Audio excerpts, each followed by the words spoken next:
निदेशक महोदय, शिक्षकगण, अभिभावकगण एवं मेरे मित्रगण, आज मैं कृष्ण अग्रवाल गणतंत्र दिवस की पावन मेला पर आप सभी के समक्ष एक कविता प्रस्तुत कर रही हूँ। इसका शीर्षक है हम भारत के वीर सिपाही और कवि डी.के. रिवातिया।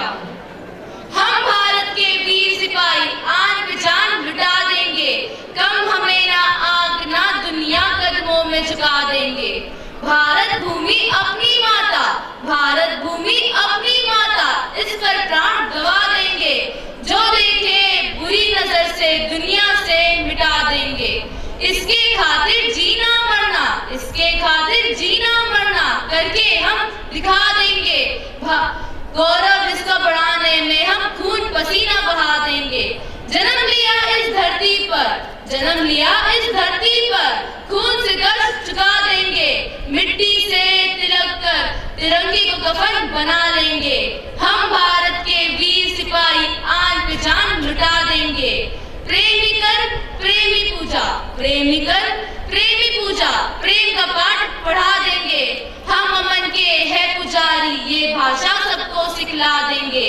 वतन अपना है हीरे जैसा, वतन अपना है हीरे जैसा, चमक इसकी दमका देंगे। हिंदुस्तान है जग से न्यारा, ये दुनिया को दिखला देंगे। आए राम में जो चट्टाने, आए राम में जो चट्टाने, मिट्टी में मिला देंगे। दोस्ती के हम पक्के पर दुश्मन को धूल चटा देंगे। हम भारत के वीर सिपाही आन पे जान लुटा देंगे। कम हमें ना आंक ना दुनिया कदमों में झुका देंगे, दुनिया कदमों में झुका देंगे। जय हिंद। बहुत खूब कृष्णा, रोम रोम में देशभक्ति का जज्बा जगाने वाली इस कविता ने हमारे जीवन में साहस, वीरता, अमन और बलिदान के महत्व को बताकर हमें देशभक्ति की भावना से ओतप्रोत कर दी।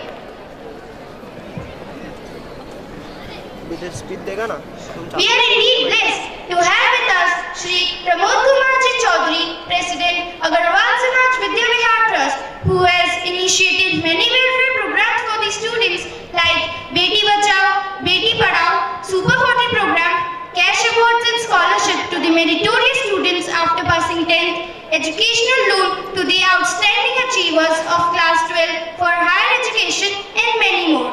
So now I request sir to please address the gathering with his golden words. Sir, please. Agarwal Vidya Vihar trust के मेरे साथीगण,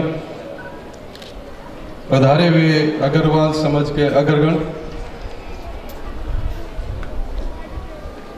प्यारे विद्यार्थीगण, उनके अभिभावकगण, अग्रवाल विद्या विहार के गुरुजन,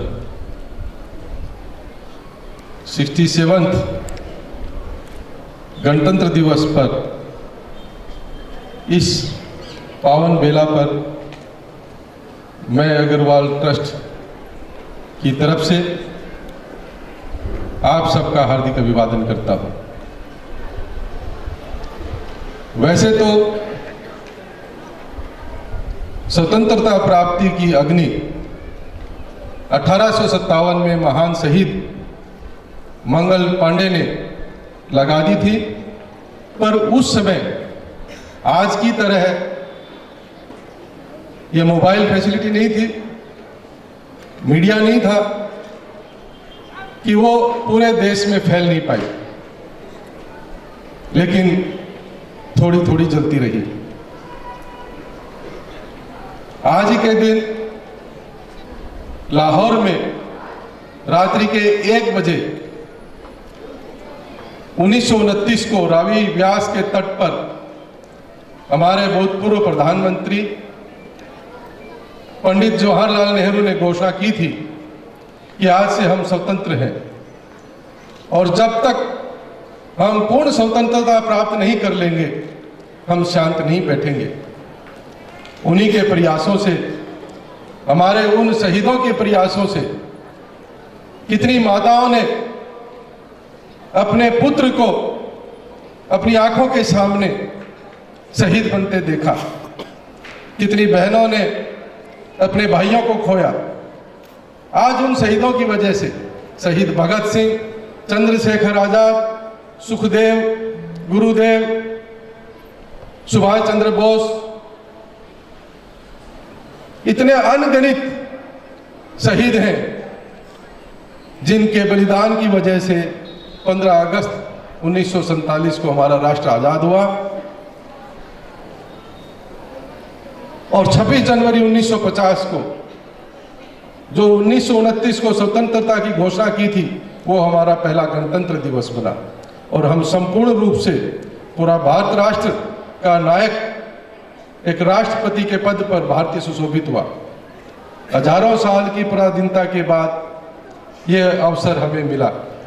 हम एक स्वतंत्र नागरिक संपूर्ण रूप से भारत की सरकार, भारत के द्वारा भारतीयों के लिए और ये विश्व का सबसे बड़ा एक गणतंत्र देश के रूप में स्थापित हुआ। आज हम भाग्यशाली हैं कि हम एक स्वतंत्र राष्ट्र के युवा हैं। एक स्वच्छंद हवा के अंदर हम सांस ले रहे हैं और इस स्वतंत्रता की वजह से ही आज राष्ट्र पुनः महासत्ता की ओर अग्रसर है। स्वतंत्रता के पश्चात इतने स्कूल, इतने कॉलेज, इतने इंफ्रास्ट्रक्चर फैसिलिटीज, इतनी परियोजनाएं ये तभी संभव हो पाई क्योंकि हम स्वतंत्र हैं और उनकी कीमत हमारे पूर्वजों ने चुकाई। इस देश के कण कण में आज भी वो शहीद हैं और इस देश का पत्थर, हर पत्थर उस इतिहास को बयां करता है। तो हमें नहीं भूलना चाहिए कि ये स्वतंत्रता की कितनी कीमत इस राष्ट्र ने चुकाई है। हमें नहीं भूलना चाहिए कि हमारा उस स्वतंत्रता के प्रति कोई कर्तव्य नहीं है। हर व्यक्ति उनके कर्ज से डूबा हुआ है और वो तभी पूरा होगा जो कि जब हम उनके सपनों को साकार करेंगे। हमने बहुत कुछ पाया है, बहुत ऊंचाइयां हमने प्राप्त की हैं, उसके पश्चात हमें दुख है कि आज भी 70 साल की आज़ादी के पश्चात भारत को एक प्रगतिशील राष्ट्र बोला जाता है। हमें आज भी बहुत सी चीजों में पिछड़ा हुआ राष्ट्र समझा जाता है। लिस्ट बड़ी लंबी है,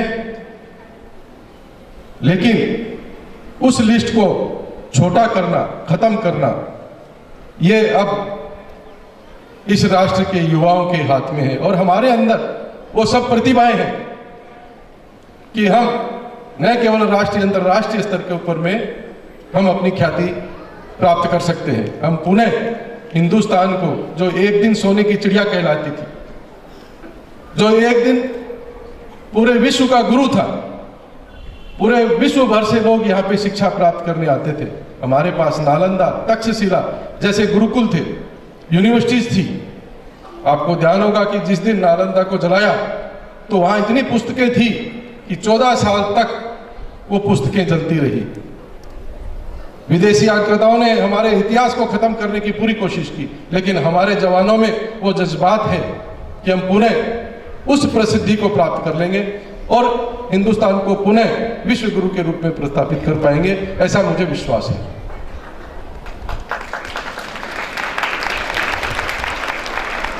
आज भी हमारे राष्ट्र के अंदर में भ्रष्टाचार पूर्ण रूप से व्याप्त है। गंदगी का वातावरण अभी भी है, बाहर से आने वाले लोग कतराते हैं, असुरक्षा का वातावरण अभी भी है। हमारा राष्ट्र धर्म के नाम पर, जाति के नाम पर, भाषा के नाम पर अभी भी पूर्ण रूप से मुक्त नहीं हुआ है। अब्दुल कलाम जो हमारे बहुत बड़े साइंटिस्ट और भारत के राष्ट्रपति हुए, हम उनको यह कह सकते हैं कि आज के युग के संत हैं। तो उन्होंने कहा कि किसी भी राष्ट्र को, उसकी प्रगति को नहीं रोक सकते जब वह भ्रष्टाचार मुक्त होगा, जातिवाद से मुक्त होगा और एक राष्ट्र भावना उनके अंदर प्रभावित होगी। मुझे विश्वास है हमारे अग्रवाल समाज के, अग्रवाल विद्या विहार के ट्रस्ट के बच्चे, उनके अंदर में सभी वो भावनाएं हैं, वह भी वो सभी संभावनाएं हैं कि जो उनके स्वप्न को पूरा करेंगे।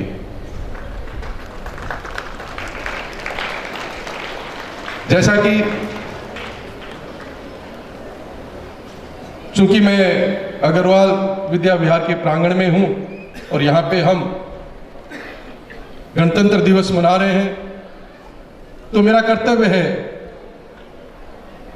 कि मैं आपको ये बताऊं, स्वतंत्रता प्राप्ति के संग्राम से लेकर आज तक राष्ट्र के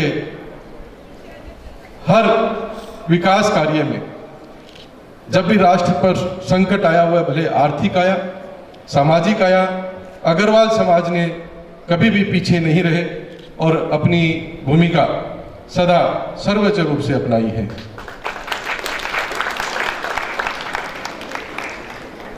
अग्रवाल विद्या विहार ने सूरत में ही नहीं, पूरे राष्ट्र में शिक्षा के प्रति अपना कर्तव्य समझते हुए विशेषकर सूरत के अंदर में अग्रवाल विद्या विहार की प्रस्तावना की।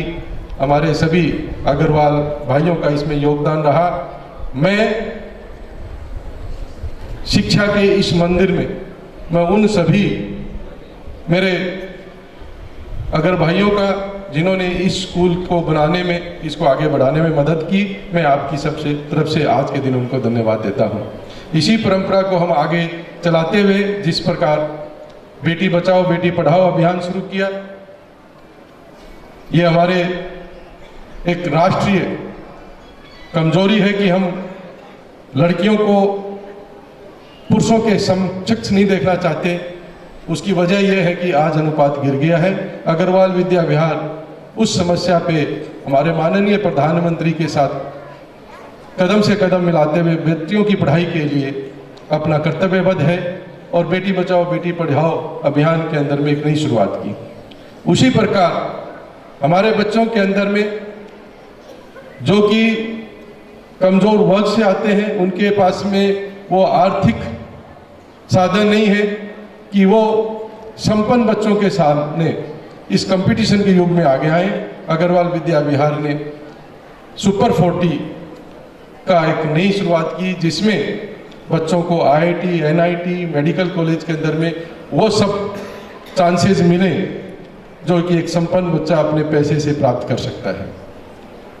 उसी प्रकार मेक इन इंडिया एक नया नारा दिया गया है, उसके पीछे बड़ी सोच-बूझ है।